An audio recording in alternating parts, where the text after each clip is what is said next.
Chat GPT. Are you wondering how this new technology could help you in your ELT or ESL business? In this video, I'll tell you about how I think it can help you and what it can't help you with, at least not yet. My name is Rachel Roberts. I help ELT and ESL professionals earn more while working less. I'll be giving some examples throughout of how you can use Chat GPT, so stick around. So what is Chat GPT? It's a kind of supersized chat box. You can ask it questions. You can ask it to write things for you, different genres, different styles. There are some very real concerns about whether students will be able to use Chat GPT to write essays for them. And having experimented with the tool, I'd say this is a real concern. It doesn't produce work that's very deep, but it's certainly adequate enough. Going forward, teachers and institutions are going to have to find different ways of utilizing the technology and asking students to produce different kinds of work. But we're here to talk about how Chat GPT can help you with your business. The most obvious benefit of Chat GPT is going to be the way it can help you to write marketing content for your business. If you regularly write blog posts or social media posts, or you want help with writing copy for your website or social media profiles, Chat GPT is going to be able to help you. You can simply ask it to write a particular kind of post and it will produce something pretty good. What do you think? Does this have the authentic voice and personality, though, that something that you wrote yourself would have? Successful marketing of the kinds of businesses that you run as ELT or ESL freelancers are all about communicating with and building a relationship with your potential clients. And I think for that, you need to have a much more authentic voice than this. You need to be able to build a genuine connection. Where ChatGPT does excel, though, is in helping to shortcut any research that you do before you write a blog post or a social media post, for example. If you ask it a question, it will immediately start listing out bullet points. These might not be anything that you don't already know, but it's going to save you quite a lot of time and effort in thinking about this, or maybe even Googling the topic to gather some ideas together. I asked ChatGPT how it could help with marketing and English language teaching business, and this is what it came up with. As I mentioned, generating content for websites, blog posts, social media posts, and so on. It is, of course, actually a kind of chatbot and therefore can be used as a chatbot to give students, whether current students or future students, information about their courses. It can be used to create learning materials, interactive quizzes, games, questions, and so on. It can be used to generate study materials and apparently lesson plans. And ChatGPT told me that it can also be used to create marketing emails. Many of these ideas have potential, especially if after getting ChatGPT to do the research, you then add your own ideas and sparkle. I don't think I'll ever get it to write emails to my mailing list, for example, because that's really about building a genuine connection and less about providing lots of information. But for those kinds of educational, informational posts, I think it can be really helpful in saving us time. That said, it is vital to check anything that ChatGPT comes up with because it's not necessarily correct, and I've certainly found it making a few factual errors. Just because it sounds super confident and authoritative doesn't mean it's actually correct. Have you tried using ChatGPT yet to generate marketing content?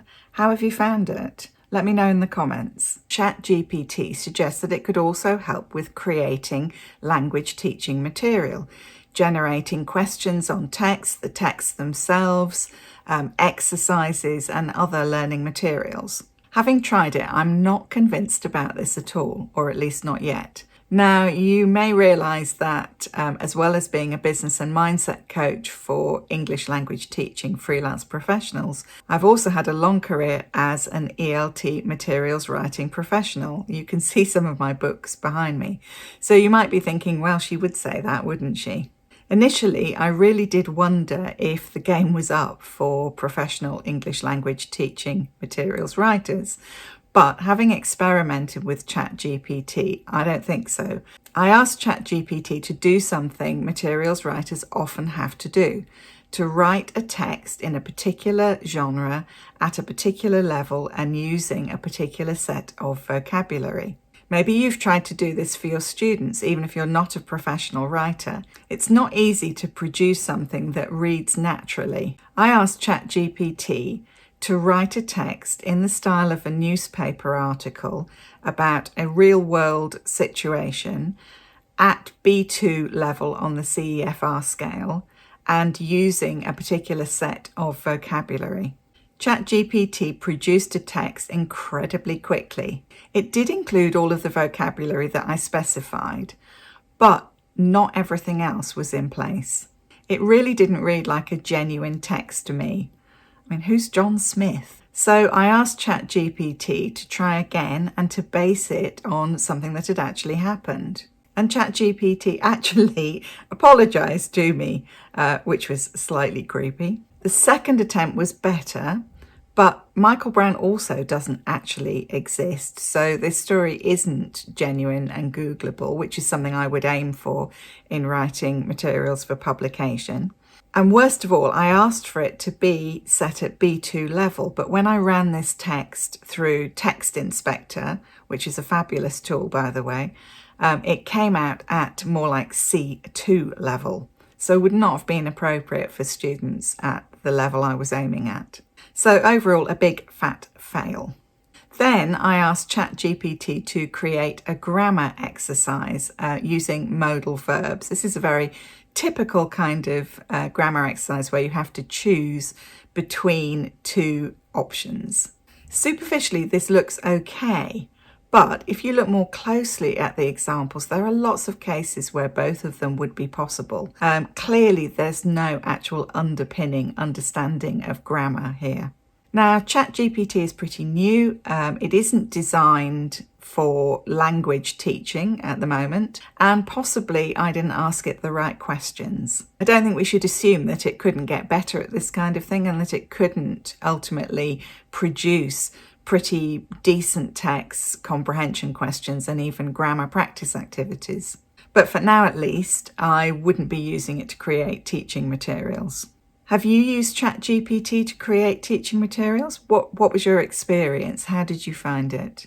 I'd also be pretty cautious about using it for marketing materials because effective marketing is about showing people how well we understand them. And while we may understand our potential clients very well, it's pretty unlikely that ChatGPT is going to understand them in the same way. Another reason to be cautious is that Google say they will be penalizing content which is created by AI. This is because they want to avoid Google being filled up with spammy content. The lack of any fact-checking on ChatGPT is also a concern. Google doesn't want its content to become less trustworthy. So if you fill your website with blogs created by AI, you may find that it actually has the opposite effect of what you want. Rather than improving the SEO, it could lead to your blog becoming much less visible. And of course, the service is very unlikely to remain free. OpenAI, who own ChatGPT, predict that they will be making $1 billion a year by the end of 2024. So what are your thoughts on ChatGPT and the impact that it might have on your freelance English language teaching business? Have you tried it? What do you think? Let me know in the comments. If you've enjoyed this video and you'd like to hear more tips, ideas and strategies aimed at freelance English language teaching professionals, subscribe to my channel. In the next video appearing on your screen, find out about the 3 deadly F's of freelancing.